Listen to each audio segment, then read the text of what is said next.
ನಮಸ್ಕಾರ ಅಭ್ಯರ್ಥಿಗಳೇ. ಕಂದಾಯ ಇಲಾಖೆಯಲ್ಲಿ ಖಾಲಿ ಇದ್ದಂತಹ ವಿಲೇಜ್ ಅಕೌಂಟೆಂಟ್ ಹುದ್ದೆಗೆ ಸ್ಪರ್ಧಾತ್ಮಕ ಪರೀಕ್ಷೆಯ ಮೂಲಕ ನೇಮಕಾತಿಯನ್ನು ಮಾಡ್ಕೋಬೇಕು ಅಂತ ಒಂದು ಸಮಿತಿ ರಚನೆಯಾಗಿತ್ತು. ಸೊ ಆ ಒಂದು ಸಮಿತಿ ಇವತ್ತು ಅವರ ಒಂದು ಅಭಿಪ್ರಾಯವನ್ನು ವ್ಯಕ್ತಪಡಿಸಿದ್ದಾರೆ. ಅವರು ಏನಂತ ಹೇಳಿದ್ದಾರೆ ಅಂದರೆ, ಕಾಂಪಿಟೇಟಿವ್ ಎಕ್ಸಾಮನ್ನು ಇಡಬೇಕು, ಹಾಗೆ ಕಾಂಪಿಟೇಟಿವ್ ಎಕ್ಸಾಮಲ್ಲಿ ಯಾವ ಸಿಲೆಬಸ್ಸನ್ನು ಇಡಬೇಕು, ಎಷ್ಟು ಮಾರ್ಕ್ಸ್ಗೆ ಇಡಬೇಕು, ಹಾಗೆ ಎಕ್ಸಾಮ್ ಎಷ್ಟು ಗಂಟೆ ನಡೆಯುತ್ತೆ, ಎಷ್ಟು ಪೇಪರ್ ಇರ್ತವೆ, ಹೀಗೆ ಹಲವಾರು ವಿಷಯದ ಬಗ್ಗೆ ಚರ್ಚೆಯನ್ನು ಮಾಡಿ ಒಂದು ನೋಟಿಫಿಕೇಶನ್ ರಿಲೀಸ್ ಮಾಡಿದ್ದಾರೆ. ಆ ಒಂದು ನೋಟಿಫಿಕೇಶನ್ ಅಲ್ಲಿ ಕಾಂಪಿಟೇಟಿವ್ ಎಕ್ಸಾಮ್ಗಳು ಎಷ್ಟು ಇರ್ತವೆ, ಹಾಗೆ ಎಷ್ಟು ಅಂಕಗಳಿಗೆ ಎಷ್ಟು ವಿಷಯಗಳನ್ನು ಡಿವೈಡ್ ಮಾಡಿದ್ದಾರೆ, ಈ ರೀತಿಯ ಮಾಹಿತಿಯನ್ನ ನೀಡಿದ್ದಾರೆ. ಯಾವ ಒಂದು ವಿಷಯಕ್ಕೆ ಎಷ್ಟು ಅಂಕಗಳನ್ನು ಇಟ್ಟಿದ್ದಾರೆ ಅನ್ನೋದನ್ನ ತಿಳಿಯೋಣ. ನೋಡಿ, ಸ್ಪರ್ಧಾತ್ಮಕ ಪರೀಕ್ಷೆ ಎರಡು ರೀತಿ ನಡೆಯುತ್ತೆ. ಎರಡು ಪೇಪರ್ಗಳು ಇರ್ತವೆ. ಎರಡೂ ಪೇಪರ್ಗಳಿಗೂ ಕೂಡ 2 ಗಂಟೆಗಳ ಕಾಲಾವಕಾಶ ಇದ್ದೇ ಇರುತ್ತೆ. ಸೊ ಮೊದಲನೇ ಪೇಪರ್ ಯಾವುದು ಅಂತ ನಾವು ತಿಳಿಯೋಣ. ಅಂದ್ರೆ ಫಸ್ಟ್ ನಾವು ಪೇಪರ್ ಕೊಡ್ತೀವಲ್ವಾ 2 ಅವರು, ಆ ಪೇಪರ್ ಅಲ್ಲಿ ಯಾವ ವಿಷಯದ ಬಗ್ಗೆ ಕ್ವಶನ್ಸ್ಗಳು ಬಂದಿರ್ತವೆ ಅಂತ ತಿಳಿಯೋಣ.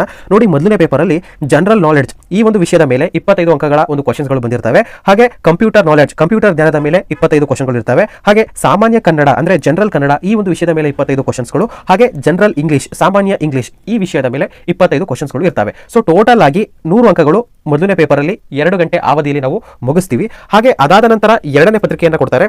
ಆ ಒಂದು ಪತ್ರಿಕೆಯಲ್ಲಿ ಅರ್ಥಮೆಟಿಕ್ಸ್ 25 ಅಂಕಗಳಿಗೆ ನೀಡ್ತಾರೆ, ಸ್ಟ್ಯಾಟಿಸ್ಟಿಕ್ಸ್ 25 ಅಂಕಗಳಿಗೆ ನೀಡ್ತಾರೆ, ಲಾಜಿಕಲ್ ರೀಸನಿಂಗ್ 25 ಅಂಕಗಳಿಗೆ ನೀಡ್ತಾರೆ, ಹಾಗೆ ರೆವಿನ್ಯೂ ಲಾ ಈ ವಿಷಯದ ಕುರಿತು ಕೂಡ 25 ಅಂಕಗಳಿಗೆ ಕ್ವಶನ್ಸ್ ಅನ್ನು ನೀಡ್ತಾರೆ. ಒಟ್ಟಾಗಿ ಇದು ಕೂಡ 100 ಅಂಕಗಳಿಗೆ ಪೇಪರ್ ಇರುತ್ತೆ.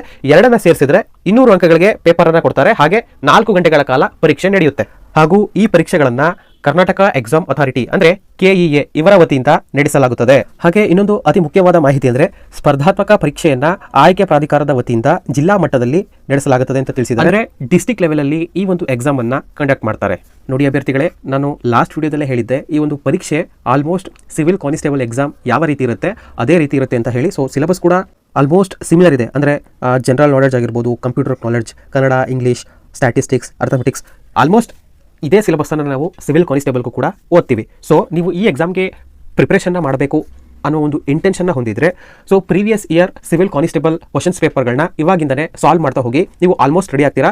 ಅದರ ಜೊತೆಗೆ ಸ್ವಲ್ಪ ರೆವಿನ್ಯೂ ಲಾ ಬಗ್ಗೆ ಹೊಸದಾಗಿ ನೀವು ತಿಳ್ಕೋಬೇಕಾಗುತ್ತೆ. ಸೊ ನಿಮಗೆ ಬೇಕಾದರೆ ರೆವಿನ್ಯೂ ಲಾ ಬಗ್ಗೆ ಯಾವ ರೀತಿ ಒಂದು ಕ್ವಶನ್ಸ್ಗಳು ಇರ್ತವೆ, ಏನನ್ನ ಓದಬೇಕು ಅನ್ನುವ ಒಂದು ಡೀಟೇಲ್ ವಿಡಿಯೋ ನಿಮಗೆ ಬೇಕು ಅಂದರೆ ಕಮೆಂಟ್ ಸೆಕ್ಷನಲ್ಲಿ ಮೆನ್ಷನ್ ಮಾಡಿ, ಅದರ ಬಗ್ಗೆ ಒಂದು ವಿಡಿಯೋವನ್ನು ಮಾಡ್ಕೊಡ್ತೀನಿ. ಹಾಗೆ ಈ ಜನರಲ್ ನಾಲೆಡ್ಜು, ಕಂಪ್ಯೂಟರ್ ನಾಲೆಡ್ಜು ಇದ್ರ ಬಗ್ಗೆನೂ ಕೂಡ ಒಂದು ವಿಡಿಯೋಸ್ಗಳನ್ನ ಸೀರೀಸ್ ಆಗಿ ನೀವು ಸ್ಟಾರ್ಟ್ ಮಾಡಿ ಸರ್, ನಾವು ಪ್ರಿಪ್ರೇಷನ್ಗೆ ಹೆಲ್ಪ್ ಆಗುತ್ತೆ ಅನ್ನೋ ಒಂದು ಇಂಟೆನ್ಷನ್ ನಿಮಗೆ ಇದ್ರೆ ಕಮೆಂಟ್ ಮಾಡಿ, ನಾವು ಅದನ್ನು ಬೇಕಾದರೆ ಸ್ಟಾರ್ಟ್ ಮಾಡ್ತೀವಿ. ಸೊ ಇದು ನಿಮಗೆ ಫೈನಲ್ ಆಗುತ್ತೆ. ಸೊ ಇವಾಗಲಿಂದನೇ ಈ ಒಂದು ವಿಷಯದ ಮೇಲೆ ಸ್ವಲ್ಪ ಕಾನ್ಸಂಟ್ರೇಟ್ ಮಾಡಿ ಓದಿ. ವಿಡಿಯೋ ಇಷ್ಟ ಆಗಿದ್ರೆ ಲೈಕ್ ಮಾಡಿ, ಹಾಗೆ ಇದೇ ರೀತಿಯ ಅಪ್ಡೇಟ್ಸ್ಗಳಿಗೆ ವಿಲೇಜ್ ಅಕೌಂಟೆಂಟ್ ಯೂಟ್ಯೂಬ್ ಚಾನಲ್ ಈ ಒಂದು ಚಾನಲನ್ನು ಸಬ್ಸ್ಕ್ರೈಬ್ ಮಾಡಿ. ಧನ್ಯವಾದಗಳು.